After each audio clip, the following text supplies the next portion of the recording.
ఈ మాటల్లో నిజం ఎంత ఉందో ఒకసారి మీ ముందు ఉంచే ప్రయత్నం చేస్తున్నారని నంబూద్రి సార్ వాట్సాప్ గ్రూప్ లో పంపించినటువంటి వార్త అనమాట.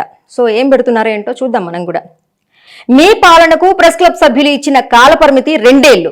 ఈ 2 ఏళ్ల కాలంలో ఏ ఒక్క హామీని నెరవేర్చని వారు ఈ కొద్ది రోజుల్లో నెరవేర్చుతామంటే ఎలా నమ్మాలి? కాల పరిమితి అయిపోయాక 6 నెలలకు హామీలు అమలు చేయాలని గుర్తుకు వచ్చాయా నాగరాజా? ఆర్థికపరమైన విషయాలపైన ఏకాభిప్రాయం తీసుకురావడానికి 2 ఏళ్లు శ్రమించానని చెబుతున్నారు.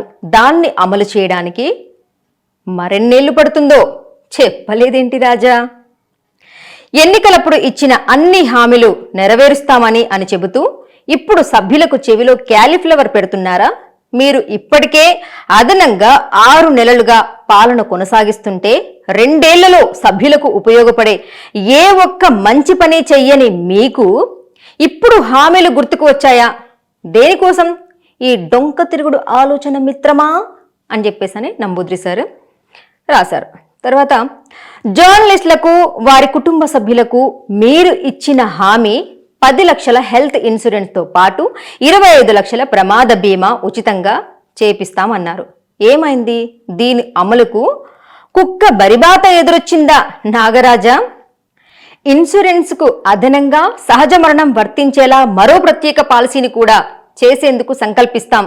అందుకు కమిటీలో చర్చించి ప్రకటన చేస్తామంటే ఇప్పుడు ప్రకటించిన ప్రమాద బీమా కూడా మీరు తీసుకున్న సొంత నిర్ణయమేనా? దాంట్లో ఇప్పుడు చెప్పేదాన్ని ఎందుకు చర్చించలేదో సభ్యులకు వివరించాలి. ఒకరిద్దరు సభ్యత్వం లేని వ్యక్తులు తమ కమిటీపై బురద చల్లేందుకు చేసే ప్రయత్నాలను పట్టించుకోము అంటున్నారు కదా. ఆ వ్యక్తులే జర్నలిజం ఫీల్డ్లోకి వచ్చినప్పుడు బహుశా మీరు లాగులు కూడా తొడుక్కొని ఉండరనుకుంటా.